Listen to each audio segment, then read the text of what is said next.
சமூகத்தை வந்தவங்க இவங்க தான் முதல்ல இந்த அக்காரி மாணிக்கவாசன் பேர். அவர் இறைவனுடைய பையன் கணபதி. இதற்கு அடுத்து யாருக்குமே அந்த ஜீவ சமாதிகளுக்கு கிடையாது. பகவான் கொடுக்கல யாருக்கும் அந்த பிள்ளையார்களுக்கும் ஜீவ சமாதி. ஆக இந்த 3 பேருக்கும் வயசான காலங்கள் வந்து கடைசி காலத்தில் எனக்கு அண்ணாமலையார வருஷம் போய் கார்த்திகை தீபத்துக்கு நாங்கள் காமிப்போம். எங்களை பார்க்க முடியாமல் ஆகிட்டு மகாராஜி உனக்கு கைங்கரியம் பண்ணி நாங்கள் என்ன பண்ணேன் எங்களுக்கு பார்க்க முடியலையே அப்படின்னு கேட்டேன். ஒரு அந்த மலை பக்கத்தில் இருக்க அந்த வீடு வடிவத்தில் நீ மேலே ஏறி நின்று பாரு, உனக்கு அண்ணாமலையார் ஜோதி எனக்கு இங்கே நான் உனக்கு காமிக்கிறது. இந்த 3 பேருக்கும் அந்த காலத்தில் காமிச்சிருக்கேன். இப்போ யாரும் காமிக்க முடியுமா? காமிக்க முடியாது. ஆனால் இப்போ இருக்க அக்கிரம அநீதியாக பயங்கரமாக இருக்கும். இந்த காலத்தில் நியாயம் தர்மம் இருந்தது இல்லை. அதனால சுவாமியும் கூட இருந்து பேசினாங்க. இப்போ இருக்கிற கிட்ட கூட வர மாட்டார் சுவாமி. அந்த மாதிரி கோவிலில் ஒரு தூத்து துளிச்ச அந்த ஒரு பலனுக்கே பகவான் அனுகிரகம் பண்ணியிருக்காரு. இன்னைக்கு என்ன கைங்கரியம் பண்ணுறீங்கன்னா அந்த கைங்கரியத்துக்கு பலன் வந்து கொஞ்சம் லேட்டாக கொடுக்கலாம். ஏன்னா அந்த தர்ம நாயங்கள் இப்போ இல்லையே, நமக்கு அவங்க செஞ்ச நியாய தர்மம் இப்போ இல்லையே, அதை பார்க்கணும்ல. ஆக அவங்க இருக்கிற அந்த 3 பேருக்குமே இந்த பகவான் வந்து ஜீவசமாதி அப்படின்னா முதல்ல நம்ம அதெல்லாம் என்னன்னு தெரிஞ்சுக்கணும். ஜீவசமாதி நம்ம தெரிஞ்சுக்கிறோம், கேட்டுக்கிறோம். அமிர்தபஜாரில் குருசாமி நாங்கள் குருநாதர் இருக்காருன்னா அவர் ஜீவசமாதி இருக்காரு. தேவதாசத்துக்கு பக்கத்தில் ஒரு குருநாத சாமியார் இருக்கும். ஒரு சாமியார் வந்து அவங்களுக்கு அந்த காலத்தில் ஜீவசமாதி. இப்போ எல்லாம் யாருமே எந்த சாமியாரும் கிடைக்காது. ஏமாத்துற காலம் இது வந்து ஜீவசமாதி அப்படின்னு சொன்னால் ஆகம சாஸ்திரங்களில் வந்து அவங்க சமாதி அடையிறதுக்கு இத்தனை ஒரு கணக்கு. இந்த கணக்குள்ள தான் அவங்க ஒடுக்கி உட்கார முடியும். அந்த மாதிரி ஆகம சாஸ்திரங்கள் இத்தனை அளவு. அந்தபடி தான் இவர் முதல் கீழே தரையில் இருந்தாங்க. 10 அடிக்கு கீழே தான் இருந்தாங்க. கீழே அதில் அந்த அளவில் வச்சு எப்படி பண்ணுறதுன்னா எனக்கு கீழனுடைய அளவு வந்து இத்தனைன்னு அளவு இருக்குது. அதுபடி தான் 2 பேருக்குமே கிடைச்சிருக்கு. அவங்களுக்கு பகவான் வந்து நேரத்தையும் குறித்து கொடுத்துருவார். நம்ம உடம்புலேருந்து போகக்கூடிய அந்த புராணம் இருக்குது பார்த்தீங்களா, இந்த புராணம் போகிறதுக்கு இப்போ நமக்கு புராணம் போகிறதுக்கு எந்த நேரம் தெரியுது, இழுத்துக்கிட்டு இருக்குது. மேலே போகாமல் கீழே போகாமல். அப்போ அது கிடையாது. அந்த ஜீவ சமாதிக்கு வந்து என்ன ஒரு பெரிய மகத்துவம் அப்படின்னா, இத்தனை மணிக்கு இந்த நேரத்தில் உங்களுடைய ஜீவன் வெளியே போயிருந்தா அப்படின்னு சொல்லி குறிச்சு கொடுக்குற நேரம் தான் இவங்களுக்கு இந்த நேரம். அனுஷ நட்சத்திரத்தில் குறிச்சு கொடுத்து டைம் இருக்குது. அந்த நோட்டில் வச்சுருக்கிறேன். அந்த டைமத்தில் இவங்க ஜீவ சமாதி ஆகிருக்காங்க. 2 பேருக்கும் ஒரே நட்சத்திரம் ஒரே டைம் அப்படி கொடுத்துருக்காரு. பிள்ளையார்களுக்கு மட்டும் கார்த்திகை மாதம் கொடுத்துருக்காரு. வேறு மாதம் வந்து அவர் கொடுக்கல வந்து அந்த மாதிரி. ஏன்னா அவர் கடைசி 2வது தான் ஜீவ சமாதி ஆகிருக்காங்க.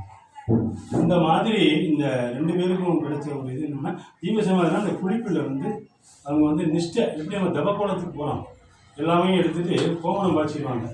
இந்த காலத்தில் ஆண்களுக்கு வந்து அந்த மாதிரி கோமணம் பாய்ச்சி ஒன்றுமே முற்றும் திறந்த மொழியோட கண்ணுமே வேண்டாம், எல்லாமே வெறுத்தா தான் ஜீவ சமாதிக்கு வர முடியும். இன்னைக்கு நம்ம அப்படி இருக்க மாட்டோம். என் பேரனை விட்டுருவோம், என் பேத்தியை விட்டுருவோம், என் மகளை விட்டுருவோம், அவளை விட்டுருவோம், இவளை விட்டுருவோம். நம்ம எண்ணங்கள் வந்து நமக்கு ஒருநிலைப்படாது. அந்த ஒருநிலைப்பட்டால் தான் ஜீவ சமாதிக்கு வர முடியும். அந்த மாரி காலங்களில் அந்த நியாய தர்மங்கள் அப்படி இருந்திருக்கு. இருங்களுக்கு எல்லாருமே வர சொல்லி யாருமே அழுகக்கூடிய குடும்பத்தாரெல்லாம் இந்த இடத்துல அவங்க வந்து ஜீவசமாதிக்கு உட்காந்து நேரத்தையும் குறித்து அந்த குறுகிய காலத்துக்குள்ள காலம் மடக்கி நிஷ்டையில் உட்காந்தா இத்தனை மணிக்கு இத்தனை நிமிஷம் இத்தனை நாளிகைலாம் குறிச்சிருவார் பகவான் வந்து. ஜீவசமாதி வந்து லேசப்பட்ட இது கிடையாது. அந்த நாளிகை கணக்கில் தான் இவங்களுக்கு உயிர் பிராணம் வந்து வெளியே போயிடும். ஆக அந்த பிராணம் வெளியே போயிடுச்சுன்னா அது எந்த இடத்துக்கு போகணுமோ அந்த இடத்துக்கு உடனே போயிடும். இப்போ இருக்கவங்களுக்கு லோகத்துக்கு போக முடியாமல் ஆயிடாங்க. ரொம்ப பேர் ஜீவ சமாதி இறந்தவங்களுக்கு வந்து அந்த பித்ருலோகத்துக்கு போடுவாங்க. நிறைய பேர் பாதியில் இறந்துடுறாங்க, அதில் இருந்துறாங்க. அந்த மாரிலாம் வந்து நடக்கும். ஆனால் இவங்களுக்கு லோகத்துக்கு டைரெக்டாக போயிடுவாங்க ஜீவ சமாதி ஆகிறவங்க. அப்போ அந்த இடத்துக்கு என்னன்னு பார்த்தோம்னா அது ஒரு மகத்துவம். அதில் ஒரு பூஜா விதானங்கள், இதுக்கு நிறைய முறைகள் இருக்குது. இதுக்கு ஆகம சாஸ்திரப்படி பூஜைகள் எல்லாம் பண்ணணும். இதுக்கு ஒரு கோபுரம் அமைக்கணும்.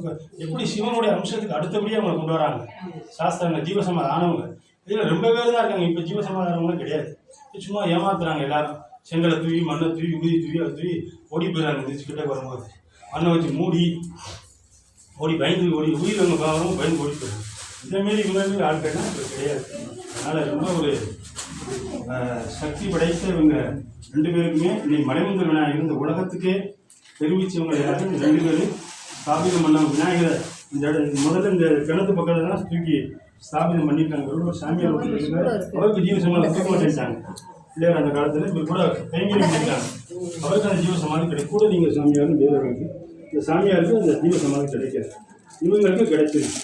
ஆக அப்போ உடனே அந்த நேரத்தில் பிள்ளையார் பேசியிருக்காரு, இங்கே ஸ்தாபிதம் பண்ணாரா அங்கே போய் ஸ்தாபிதம் பண்ணு அப்படின்னு சொல்லி அந்த வில்வ மரத்தடியில் சாப்பிடணும். அந்த காலத்தில் சாப்பிட மண்ணு இன்னைக்கு இவருங்கெல்லாம் எங்களுக்கு ஜீவசமர் உங்களுக்கு நேரம் கிடைக்குமா? நிற்கிற பேருக்கெல்லாம் வந்துருச்சு எங்களுக்கு நேரம் நான் உனக்கு தரிசனம் பண்ணிக்கிட்டே இருக்கணும்னா அதுக்கு நேரம் ஜீவசமர் ஆகிருக்காங்க. ரொம்ப ஒரு விசேஷமான ஒரு இடம் இந்த இடம். இதை இன்னும் உருவாக்குறதுக்கு நினச்சிருக்கிறேன்.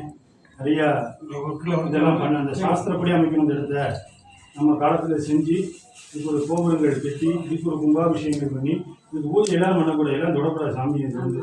நான் எப்படி சன்னியாசி வரணும், எந்த கோயிலில் சன்னியாசி இருக்காங்கன்னு கிடையாது, பூசாரி தான் பண்ணிக்கிட்டு இருக்காங்க. ஆனால் நியாயப்படி இவங்களுக்கு பண்ணக்கூடிய அந்த முறையான முப்பந்தரில் இவங்க எப்படி சன்னியாசியும் அந்த மாரி சன்னியாசி குலத்துக்காக பூஜை பண்ணால் அது எப்படி விசேஷம். அதாவது கும்பாபிஷேகம் பண்ணதுக்கு மட்டும்தான் அவங்களுக்கு இருந்தது. அதனால் கூடிய சீக்கிரம் பகவான்கிட்ட கேட்டிருக்கிறேன். அவர் என்னைக்கு இந்த 13 வருஷம் யாகம் பூர்த்தி ஆகிறதுக்குள்ள இதையும் பண்ணுறாரா பண்ணணும்னு கேட்டிருக்கேன். கண்டிப்பாக பண்ணுவார். இதை பண்ணி இதுக்கும் ஒரு கும்பாபிஷேகத்தை எதாவது பார்க்கணும்னு மனசில் இந்த நாளில் பிரார்த்தனை. வருஷத்துக்கு ஒரு முறையாவது வந்து இவரை தரிசனம் பண்ணுறதுக்கு எல்லாரும் வாங்கும். வந்து இந்த மாணிக்கவாசன் அவங்களுடைய அனுகிரகமும் அங்கே கணபதி அவர்களுடைய அனுகிரகங்களுக்கெல்லாம் பெறுமாறு உங்களோட கேட்டுக்கொள்ளப்பட்டு பூஜைகள் தொடங்குகிறது. உங்களுடைய கஷ்ட நிவாரணங்கள் தான் இவங்ககிட்ட நீங்கள் வேண்டாம். இவங்களுடைய பிரார்த்தனை இந்த இடத்துல நல்லா விசேஷமாக இருக்குங்கிறது தெரிவித்து பூஜைகளான பெருமாள். ஹர நம பார்வதி பதகே.